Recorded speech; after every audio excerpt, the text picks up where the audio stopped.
And we're off, being recorded, the little voice telling us that now. It's like Brave New World. Anyway, welcome to the Athena Raise Results Rules OK meeting regarding get clients, paying clients for your coaching business. This is number 10 on the schedule. I have found out where I parked them now. So everybody watching, they're on the Athena Raise YouTube channel. They're all on there now, up in sequence, that sort of thing. You'll find them there. Tonight, we're talking about getting results. We spoke about business models last week and frameworks and structures, but when you sit with a client, either an executive client or a business owner client, where do you look and where do you go to find some quick results and quick wins? So on that note, I know, Gareth, you've got a fabulous offer out about finding 30K in people's businesses, and our colleague and friend Anton Gunter over in Shropshire is going to take you up on it. Because if you don't find 30 grand, you pay him 30 grand. So it's been a bit of a challenge for you, But what's your approach? How do you take on this challenge of finding money or cash or wins or whatever it is in somebody's business? Where do you start looking first? Yeah, I think it's people. I don't know where I got this idea from, David. It just kind of. I can't imagine. But whether you're trying to find 50K or 30K or 80K or 100K in any decent sized business, in any business, what do you reckon? Over 200K turnover. Yeah, cool. 250. Yeah, absolutely. There's money. Yeah, 250. There's money being left from there. It's just absolutely guaranteed. Yeah. Whether that's in margins or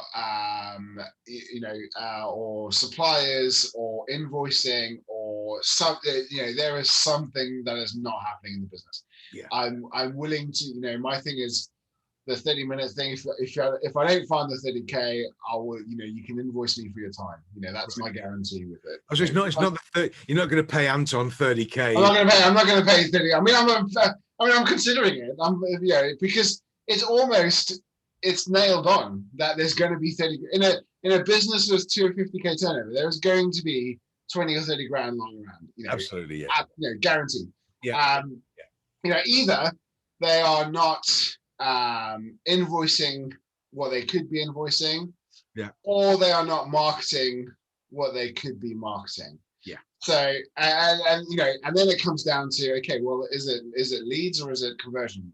Or is it average sale, or your customer's not coming back to you? And it's working through those really. It's working through a really logical manner to find out what the story of the business is, because in every business, the numbers in the business tell you a story, and it's finding out what that story is, and then it's just putting in place a strategy to improve it.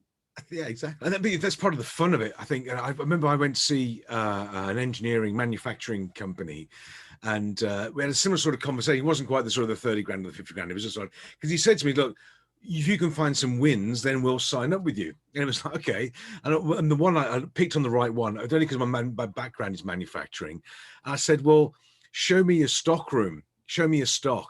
He went, okay. So he showed me the stockroom of finished goods, work in progress, raw materials, and all this sort of thing. And of course, there's a lot of stock, both on the balance sheet, in assets, physical stock, and mythical stock, as I call it as well. Yeah. And he hadn't got a clue what's in stock. And he said, well, we dug out, we found, just in walking around the warehouse, we found stock to the value of it. It was like 200,000. I said, well, there you go. You can now sell that, even at a discount. There's stuff you didn't know you got. And he's looking for the little gaps between the systems. And I remember one client as well went to talk with them, and they were talking about, they designed this amazing thing, like a process or a system, like a franchising thing. And I said, did you get your R&D tax credits back for that? And they went, what's an R&D tax credit? I said, well, hasn't your accountant guided you and advised you to look? He went, no. I said, look, it's not my specialist area, but I just give your accountant a call and just say the words, R&D, tax credits, how do we get them? If they don't know, well, then we'll find somebody who does. But and he got something like 25 grand back just by, and legitimately, by putting this claim in on all the work and research and stuff they'd done, the expenses they'd undertaken, and he had no idea. Now, the challenge always is that this is money that's sat there that we sort of reveal to them in the business, and they get either a bit defensive about it, or they might say, this guy said to me, well, that doesn't count. He said, my accountant would have told me that. was like, yeah, but he didn't, did he? You know, that how can that Yeah, not yeah, count? You know, I don't know if yeah, we're going to magic 50 grand out of the woodwork for them. So you've got to be a bit careful. But as you say, there's always some in every crack in every business, whether it's not invoicing properly or not invoicing at all is a great one yeah, to look at, or efficiency and productivity. There's always cash in there. And it reminds me, it's like walking somebody else's house. You know, you can walk in, they think the house is pristine, but we can spot the cracked plug or the dirty shelf or the whatever it is, you know, yeah. easily, because we're new to it. They tolerate all sorts of things in their business. So there's loads of things to look at.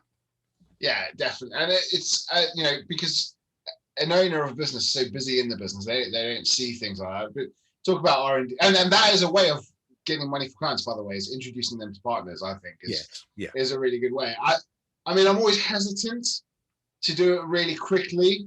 yeah. I've just been burnt in the past with you know, people stealing clients and all that kind of stuff. So I'm naturally quite hesitant, but introducing them to partners is a good way of doing it. And my best one for R&D is £46,000 back. Yeah. You know, and that's my fees paid for the, you know, the next few Absolutely. years. Yeah. You know. Well, for that's the So, use you paid for what, 3 months? I know what you charge. So yeah, well, yeah. So, and you know, that's a really good way of doing it, is introducing to a new marketing person who saves them money. You know, my favorite one was, in fact, the same one for the 46,000. He was running £1,000 a month on Facebook ads. That didn't bring him any customers. yeah. You know, hadn't brought him any customers the last 6 months. You know, so well, stop doing that. You know, you know, there's a good few grand a year. So yeah, it's once you start to uncover things, I'm not going to say it's pretty easy. It's simple. You know, I'm not going to say it's easy, but it's simple. I think it is. I think, but if you look at different sectors, I mean, manufacturing is one particular sector, or within the logistics and warehousing, distribution, all this sort of thing. And I went into a warehouse with a client once, and he was with this one. There was no challenge; it was just general conversation. And from my experience of recruitment and logistics, I knew this was a unfortunately common thing. And I said, just we walk around. I said, "How many people are working in the warehouse?" And he went over, he said, "Oh, we've got about 28 people working in the warehouse." I said, "Okay, great." So we went to see the foreman, the supervisor. How many people are in today? And he went through a count. We've got 24 people here. We've got one off sick and 3 on holiday. So 28. That's great. Okay. I said, "Well, how many people are you paying?" He said, "Well, obviously we're paying 28. No, they're paying 42. What? They got part-timers in there. They got friends that were doing 5 hours a week here and 10 hours. They were never there, but they were being signed for. They were being paid. They'd even got temps in there from an agency who were being paid. They was paying the agency invoice, but the people were never turning up. It was just like thousands going out of this business. And he said to me, he said, "How did you know?" I said, "Painful experience, as painful experience." So unfortunately, we discovered this, and it was fraud by 2 or 3 people in the warehouse that did this sort of thing. And Oh wow. easy to, but yeah, thousands of pounds a month going out. You're just paying ghosts on the payroll. So is it similar? And people listening to this, if they're coaches, well then, great, it's a good place to look. But if you're not, if you've got your own business, you've got people on payroll, and you've got a construction company or a warehouse company or whatever it is, or accounting firm, just check people who are showing up for work and people you're paying. There might just be a gap. I know people who they sacked one of the sales guys, and he left. They stopped paying him, but he took his company car with him, funding his company car. And the cheeky monkey was putting his blooming fuel charges in as well on the company car, and that was getting paid too. And he's working for the competition, so they'd funded. That's incredible. Yeah, but they kept funding the car. Nobody thought to take the car off him. It was just a lease car was going there, a load of cars in the fleet. Nobody even thought about taking the car off him. And these little things, they add up, and people may be watching and, well, that wouldn't happen in my business. My business is perfect. Yeah, exactly. And that's when you start, little alarm bells come on, I think, because there's always something. And to be fair, I guess, for us on this call as well, if we looked at each other's businesses, I'm sure there's leaks we'd find as well. But there are places to find this. So it's good fun. It's good. I mean, I got a solicitor earning 3K a month more by asking one question. And the question was, with every client, when you finish, they started asking this question, which was, do you need a will, or do you need your will updating? Right. Okay. Yeah. Right. And 50% said yes, 50% said no, and that's understandable, right? But that 50% who said yes, that added up to an extra 3K a month, 36 grand a year. You know, it's, you know, just by one question, but that tells me a different story, because that tells me that they haven't got a sales process. Absolutely. Right. So what if we took that process and we put it in the front end of the sales system? What would you? And we increase your conversion rate by 10%, let's say, right? And then we figured out that they weren't following up on people, right? So they were having an initial meeting, quoting, and then leaving it and not following up. You know. So what if we did that? You know, and all of a sudden, you know, conversion rate went up and all that kind of stuff. So yeah, absolutely. It's have you got a dog there? Is that a dog or a microphone? Well, there's a beagle here. I'm not trying to clean the floor. There's a beagle here who's just luckily walked off. But if you don't scratch her head, she gets very angsty. And, it's a bit like me. I didn't say that. I didn't say that. So I'm scratching. She's gone now. We're okay. She's wandered off. We're all right there.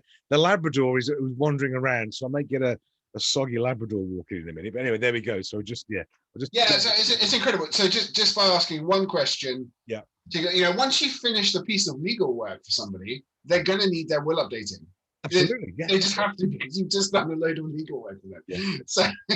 But these are things, and I think the people that they look at it as if we're going to find cash in the bank or hiding under the sofa somewhere, and sometimes you do. But sometimes it could be in debtors, just get the debtors down, or get debtors they've written off. And I know people in low places. Let's go and get the cash sorted out, get 50 grand in for whatever. There's all sorts of ways of doing it. But sometimes it can be in, as you say, just refining a process that generates an extra 50K that they wouldn't have had. I think that absolutely can. So they're saying it's as valid. But there are these sort of gaps in everybody's process, as I'm finding. Yeah, I mean, a really simple question to ask is, when's the last time you put up your prices? Yeah, that's right. About 3 years ago, right? Well, have all your suppliers put up their prices? Well, yeah, of course they have, right? Well, I think it's fair after 3 years to put up your prices, just by, let's say, 10%, right? And that extra 10%, because you've been operating without it, is almost pure profit, because you haven't had it in the past. So that could be if somebody's doing 5K a month, that's a fair whack. Yeah. Over the course of a year. So there's some really simple questions to ask. Easy. I remember I had a catch with one of the martial artists that we've been working with some time ago now, and we challenged him to put his prices up by 10%. And of course, they're quite nervous about this, understandably so. They think that all the students are going to leave and they're going to crash and burn. Anyway, so he put them up by 10%. I remember saying to him, we said, what happened? He said, well, nothing negative. We just made another 2 or 3 grand a month. Great. So, but that a couple of grand a month coming through, or 2 or 3 grand a month, that's 35 grand in a year. That's usually goes straight down to bottom line. And his biggest concern was, well, of course, you've got to pay tax on that. Yeah, well, I can't fix that. Can I know. I'm good. I'm a coach, not a blooming magician, for goodness sake. So I can generate the cash flow, but we're going to pay some more tax on it. But there is actually, because I mean, the most scared person to put up the prices is always the business owner, and of course it is. For no reason. Yeah. And there is actually a matrix, which I think you probably have, I definitely have, which I'll show them. If you were to increase your prices by X amount, you would lose X amount of customers, but you would still break even, type thing. And once they see that, they kind of go, well, like 10% of my customers won't leave me. That's just unrealistic. And I think once they see that, it kind of breaks down the barrier a little bit. But, and also the tighter the GP in a business, if you get a real tight GP, if they can put the price up by 10%, that can sometimes add 50% to the GP if they're very tight on, and therefore they can lose half the clients straight away, which they won't. Yeah, well, that's what they don't understand. They don't get it. It's the difference between margin and markup, isn't it? It's absolutely that kind of, yes. But once they understand it, I think it's But that's another. You mentioned this markup and margin, and I'm sure maybe people listening to this are going to go, "Well, I know the difference between markup and margin. It's obvious," and this sort of thing. But I've 2 or 3 occasions I've seen where people have literally gone through their P&L and they can't get it to rationalize with their sort of pricing policy. And you go, what's happening? I don't get it. What's going on? And of course, they're confusing markup and margin. Well, I want to make 50% margin, so I'm adding 50% to my cost price, and I'm not getting 50. Yeah, really, no kidding, And when the penny drops, they go, oh, beep, whatever. Yeah. But they just go that, and it's horrible to watch. But when they get it and they realize that this very simple, it's a schoolboy, amateur error. It's one of those things, but it happens a lot. So just these are simple places to look in most companies on pricing as well. Discounting as well. Why you discount by 20%, but you actually give away 50% of your product. I just now that I know it, obviously I didn't know it at one point, but sure. But now that I know it, it's obvious, right? But you just think, why are people doing it? But I think, but it looks comical on the outside. But I think what happens, people get in their business, they get so close to it, they can't see the wood for the trees. They're pressurized, they're stressed, they don't have time to make judge decisions. They use their instinct, they guess, or they just go for it and this sort of thing. And sometimes they're going for it and guessing is right, is a good thing. Other times it's not. They can come back and bite them. I know when I was working in the packaging industry years ago, one of the guys I worked for, we had some polystyrene moldings. I might have told this in another episode, I'm not sure, but polystyrene moldings, and you buy these things in boxes of, I think it was 20 or something like this. So we needed to get, I think it was like 160 of these things, 160 moldings, which should have been 80 boxes, 80, 20, all this sort of thing. Easy. What he ordered was 160 boxes turned up, and we had trailer loads of these boxes. And it was just horrific. We had like 10 years supply of these polystyrene mold, all in stock, all being wiped off. It was horrific. But these sort of things happen. That's why if you go into a manufacturing company or a warehousing company, always go to the far corner, the dead stock. There's always stuff in there that's got some value they've written off or lost or kicked around. It's always a good place. A business I started working with probably about this time last year, actually, and they're very cash poor. Yeah, they had 40 Macs in their brand new Mac computers. Wow. Well, sell them. Like get rid of them. Like, why are they there? Oh, we were going to do something and we didn't do it, and blah blah. And they just haven't got it. Just sell the stock. There's a good. Wow. There's tens of thousands of pounds just sitting in your. I mean, your packaging side, a similar story where I was going on exercise in the armed forces, and instead of ordering 3,000 rounds, I ordered 300,000 rounds. Ooh. And just looked in horror as these pallet loads of rounds came off. I wonder our taxes are so high. Exactly. Yeah, this is very weird. I know. Yeah. Like the lads, we need the machine gun. We need the machine gun, not the rifle, right? Yeah. A patrol I was on in southern Afghanistan did actually lose around 1 million rounds, and that's a different story. Anyway, how do you lose 1 million rounds? How do you lose? So we underslung it. So the guy who underslung it on the helicopter, underslung the Land Rover, but didn't undersling the trailer, and it snapped off mid-flight. And we tried to recover them, but they were gone. And the intelligence officer was giving a briefing a few weeks later, and they always have celebrations at the end of Eid where they fire their rifles, and he seemed to think there was a marked increase in the amount of gunfire going off at the end of Eid celebrations. They can afford to waste a few rounds. Thanks for the. Yeah, well, there you go. The goods to the UK taxpayers' money going to good use. Right. Indeed. This doesn't go out on YouTube, I think. No, of course, nobody's going to see it. Nobody's going to see it. You're all right. But there's always this kind of stuff lying around, and it's just a case of asking the right question and seeing that realization. Yeah. I mean, what's your experience? I think it's something that people don't talk about in business in the SME sector as well. I know it's joking aside with these ghosts on the payroll, but in terms of fraud, people deliberately milking cash out or taking any experience of that. I've got a couple of the sort of stories around that, which is very unfortunate. But anything cropped up in your experience so far on that? I mean, actually, a recruitment agency I worked with had an owner who wasn't present in the business, Yeah, there you go. and had a director who was, day to day running the business, and the owner of the business, was taking around, well, between 80 and 100 grand out of the business Wow. every year. Yeah. But there wasn't any money for marketing or anything like that, So, Crazy. so I don't think that's. I mean, whilst that's unethical, I don't think it's necessarily illegal. But it just goes to show that It's stupid, but not it's illegal. stupid. Yeah, that's right. Yeah. Yeah. And that's why your business isn't growing. Well, that's why the director's business isn't growing, because you've got somebody fat, dumb, and happy sitting taking 80 grand a year out of a really good business, actually. Yeah. Absolutely nothing. So, and I'm not saying don't take money out of business. That's not what I'm saying at all, because that's why we're in business, right? But Sure. What I am saying is maybe you don't take 80 grand, maybe you take 50 grand. There you go. Well, then they just you cut your salary. There's an extra 50 grand. Job done. My work here is done.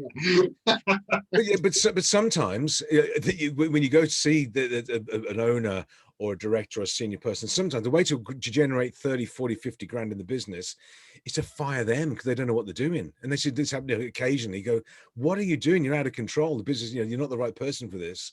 And the best thing you get out, put a professional manager in, and that'll really help. And that can be a bit of a shock to the system sometimes. But I mean, in their own way. Yeah, definitely, and certainly a husband and wife team that I coached. The problem was them. Yeah. And they were the barrier. Yes.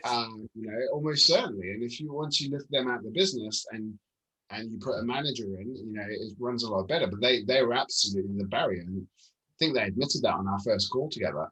Wow. And it's sad reality. So how do you approach that? I mean, it's an interesting one when they recognize that they are the blockage, that they are costing the business an opportunity cost, and nothing else.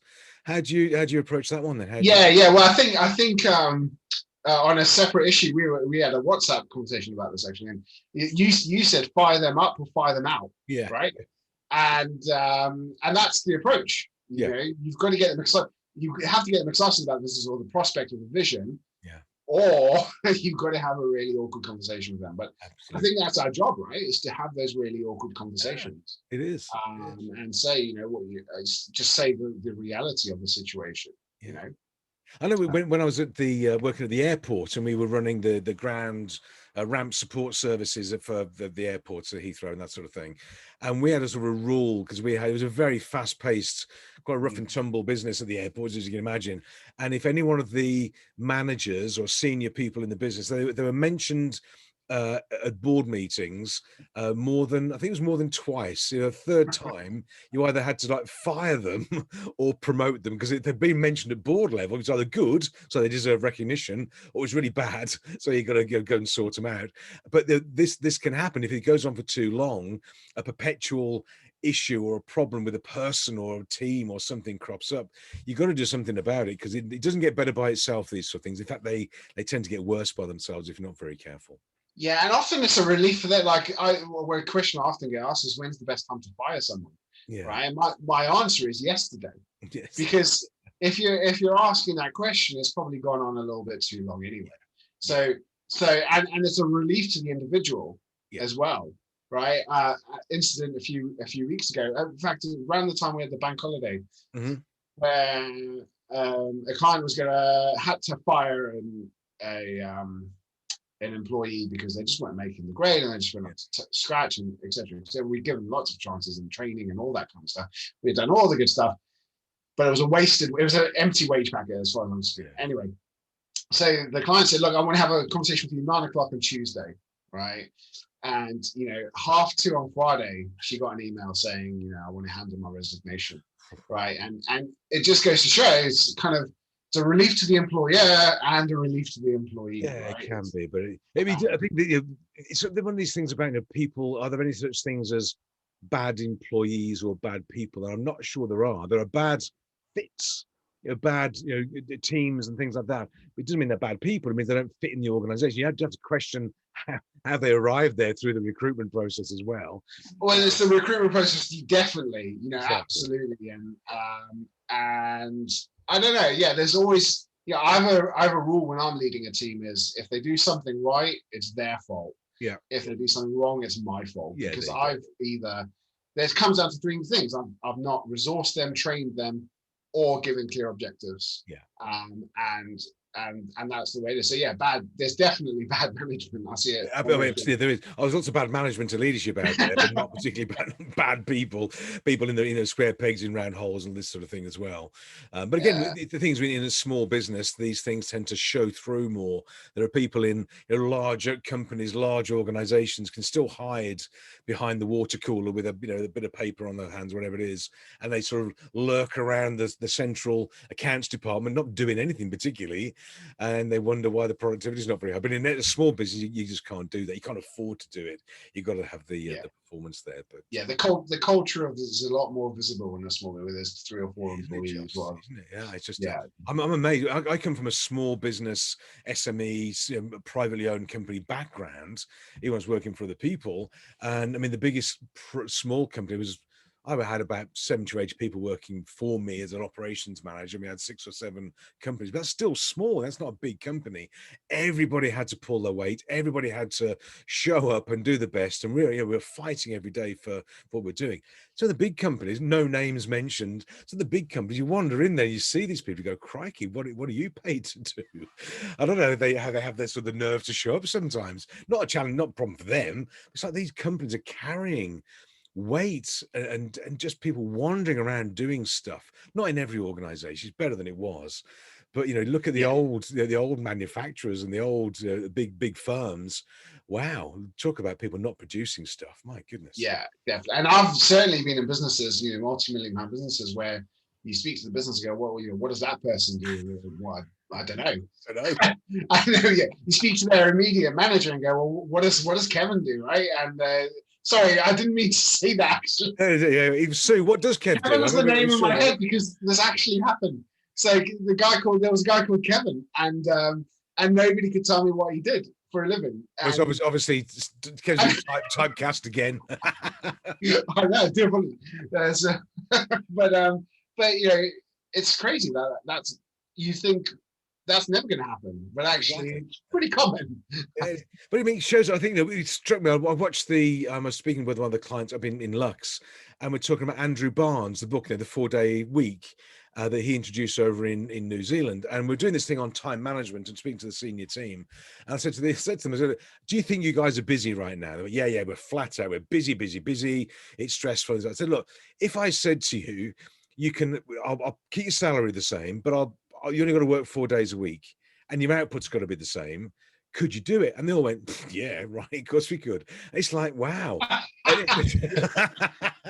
we're really, really busy for 5 days, but if we have Friday off or whatever, we'll sort that out easy. And there's always this sort of efficiency or productivity or motivation, whatever you want to call it, leadership, that can not exactly squeeze out more, but enable more to be done by setting the framework, taking a bold decision around giving people the option of working 4 days a week. And I think they're going to do it actually as well. We'll see what happens. Well, I've got 2 clients actually at Spring to Mind, but we've been so conditioned to this 9 to 5 kind of, the fact that we're at our desk means that we're being productive, and that's what we get paid for. So we get paid for sitting at a desk. Yeah. Not for actually what we're output is. Getting paid to show up.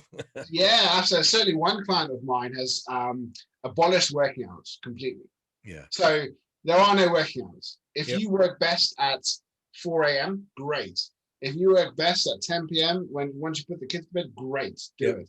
And there's certain that they're an agency, so they if you meet a client, obviously you can't do that at 10 p.m., but there are certain rules around. But the cultures work where you want to work. Another business have abolished leave allowance, holiday allowance. So and what they found is actually they were giving 6 weeks leave a year previously to each employee. But now each employee has whatever leave they want. Mm-hmm. They're actually, on average, taking 4 weeks. Really taking less? they're taking less leave, but they're equating it to more freedom, right? Yeah, and there's certain rules. They work in accountants, so you can't take the whole January off, is what there are certain rules around it. But in general, you take, if you want leave, you take it. If the work gets done, that's great. And they had a new start come back for a second interview, and young girl, and she said, well, look, what's this deal with this leave allowance thing? Do I have to buy back days or what? And they went, no, you just take leave. And this girl said, well, my dad says you can't do that, and I'm going to have to pay. And yeah, well, your dad is in the 1970s. That's the reason why he doesn't understand it. But, in general, if you want leave, you take leave. As long as the work is not, crack on. And they're actually taking less leave, which is incredible. So, but that freedom, but people find a way, don't they? If you give them the opportunity, they will find a way. If you give them the freedom to choose. And I remember as an apprentice engineer, I was on a line of machines.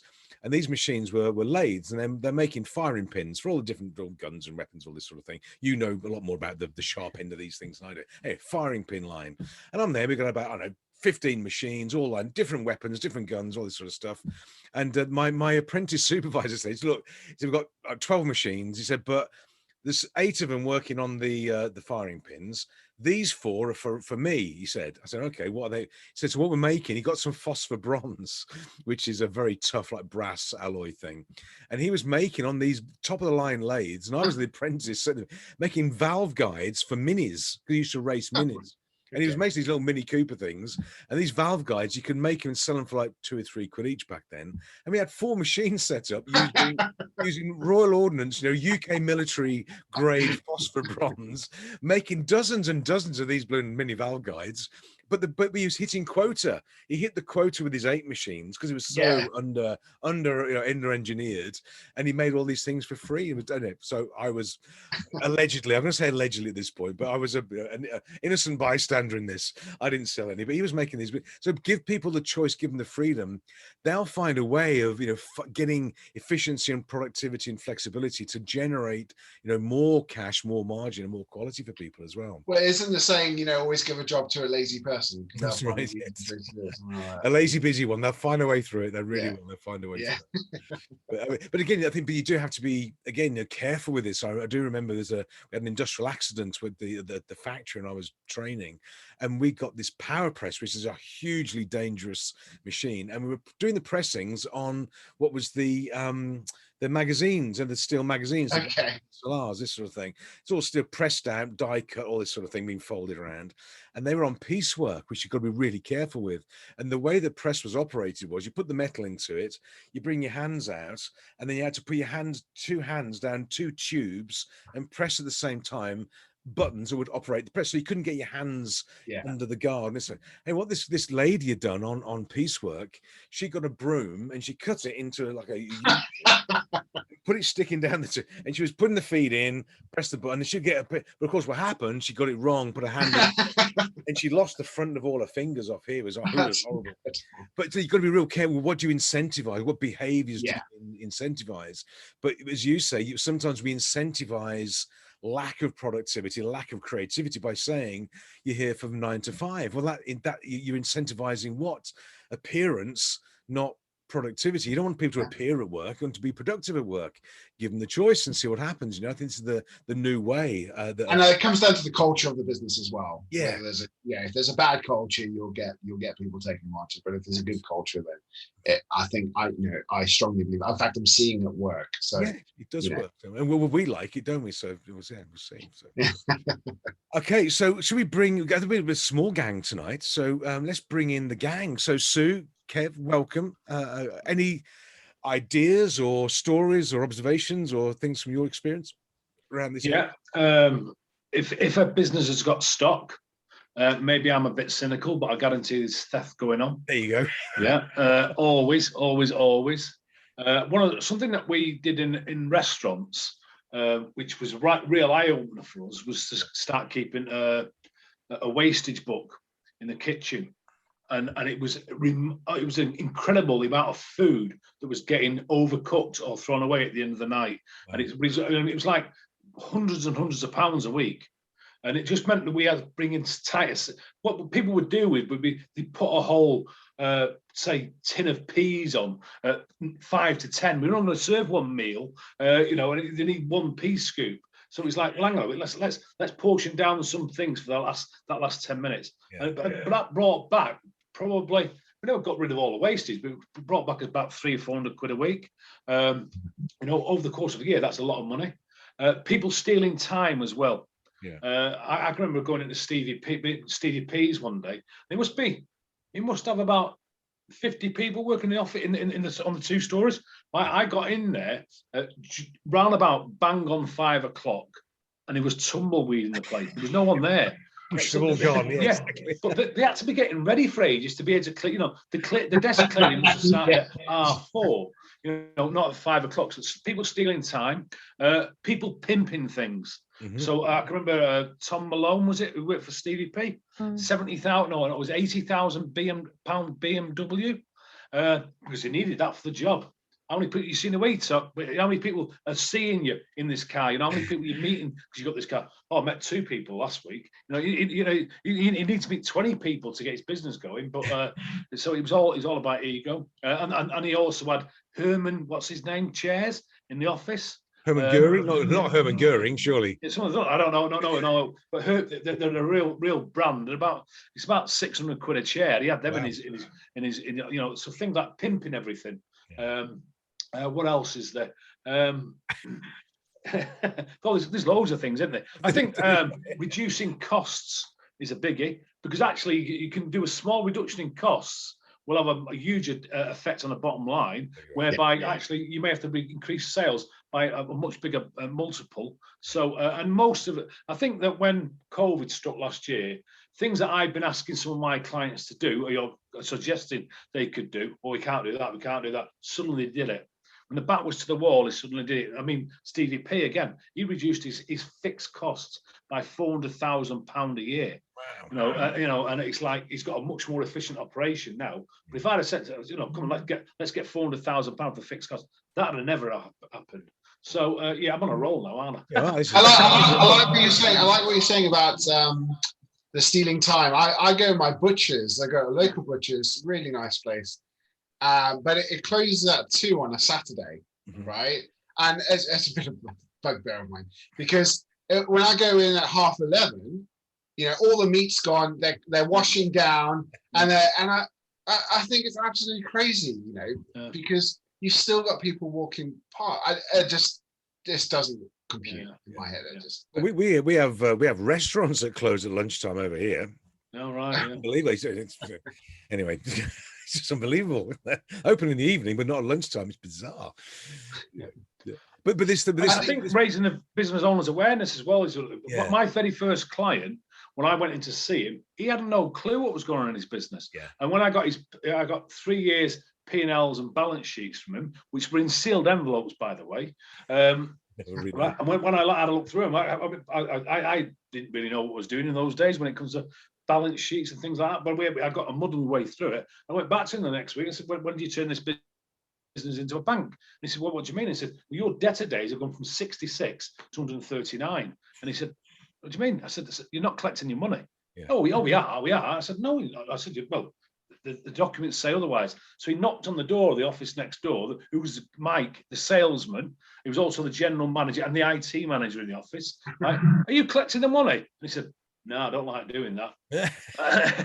He had no idea that was happening. And he had what's the size of the overdraft he had, kid? I can't remember what it was. It was a huge one. £120,000 overdraft, and he was at the limit of that. Overdraft? That's not an overdraft. His wife was out trying to buy it because his business was doing 3.2 million. His missus thought he was minted. She had the swimming pool salesman coming down the house and measuring up the swimming pools, but he didn't have a penny to rub together because it was all going out the back door. But by bringing that back down, we didn't get it back down to the 66. We got it back down below 70. That put £492,000 back in his bank. Yeah, there you go. Yeah. It makes a huge difference. Huge difference. What I do now is as well. If I'm certainly working with a client, I'll say, don't show me your accounts. I want to see your bank statement. Yeah, exactly. Because there's subscriptions in there. They don't know what's going on. Yeah. You know, there's people being paid. Why are you paying this outsourcing? Why are you paying that outsourcing? You know, there's. I think that you can hide stuff in accounts. Absolutely. You can't hide it from the bank balance. Yeah. I think. Yeah.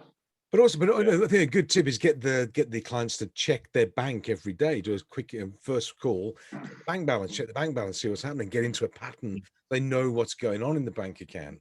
and simple things like that, that identifies things. They look for trends and all this sort of thing, and then they can get, keep it under control. But it's an interesting one about, I think, theft and fraud, because I think if there's stock somewhere, it's being nicked, and it just is, because either it's going to depreciate in value because you haven't sold it, so it's going to physically depreciate. It's going to go rotten if you can't sell it, so it's going to be less value, or somebody's walking out the door with it. And it is amazing, whether it's a pen or a paper clip or something out of the warehouse, whatever it is, it's going to walk. It just is. We had it. I was in with Commodore Computers, running their logistics center in Milton Keynes. That's when, I don't know if anybody remembers the CD64 system or CD2. Anyway, whatever. It's Commodore 64.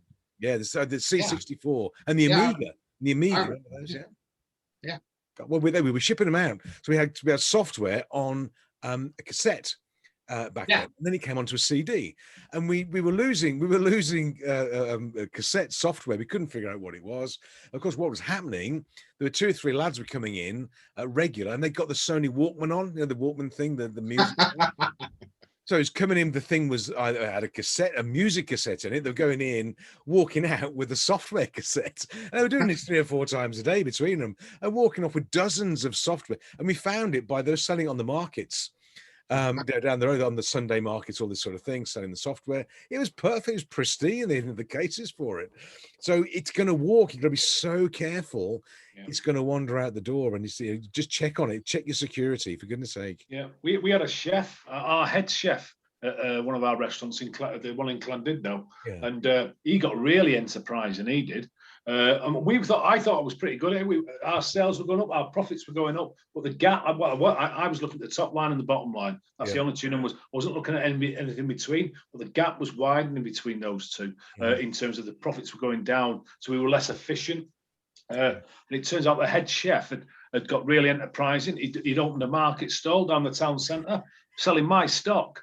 Really? And the way he used to do it was to put it in bin bags, put it out by the bins, and then at the end of the night, he'd come along with his car, get the bin bag, and put it in the boot of his car. Wow. I think he was doing it for about. We're going back to probably mid-90s, aren't we? Sometime like about 300 quid a week.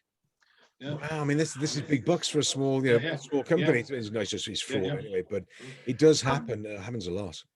I was working with a hairdresser's, and she had a lot of.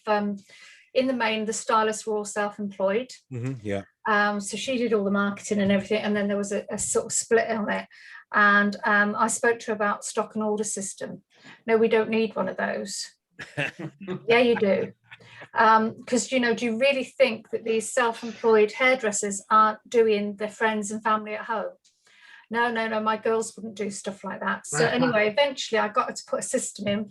We found that no one was actually measuring the stuff that they were mixing together to put on people's hairs anyway. So that could have caused a problem just by that. Yeah. And yes, stock was going missing, and as I sort of expected, we'd had it in the hotels and restaurants. We knew that's what's happening. Yeah. After 6 months, it put 37% on a bottom line just by taking control of the stock. Simple controls. And it's a real shame. It does happen. I know I had a guy with a supermarket. He wasn't a client, he was a colleague. And he was saying this supermarket, he worked for, it doesn't matter which chain, it was a big chain of supermarkets. I think it's going through the courts now. And they knew they were losing money somewhere. And then normally they blame the staff for nicking stock, if it happens, or the customers for nicking stuff, and the end of which happens. There's always this sort of shrinkage going on. But it was big numbers going. They couldn't figure out what it was. And what had happened was one of the supervisors, a 24-hour supermarket, he got one of the allegedly got one of the checkouts where the PDQ machine, the credit card machine, wasn't going through to the supermarket. It was going through to another company he'd set up. He got his own little cash transaction thing. So everything that went through this aisle, the thousands goes through a supermarket aisle. But it all looked legit on the cameras. It was all legit. The thing was being wiped and zapped and paid for and checked, and it was all good and great, and it all reconciled because the till was right. The till was right, but of course the credit card bit was paid into a separate account, which I think is genius. It's absolutely genius. But some people will find a very, very creative, elegant way of bypassing the best systems that you've got as well. So just watch out, watch out, watch out. Anyway, any other fraud story? We've got onto fraud now. This is quite exciting, isn't it? But it's a good way of getting cash into a business. You stop the fraud. It is quite sort of, it's not funny, but it is quite comical to look at it. I think, as Gareth said, one of the first things is looking at your pricing. When was the last time you put your prices up? Yeah. I was working with a holiday camp on the North Wales coast, and I kept sort of saying to her, when have you put your site prices up?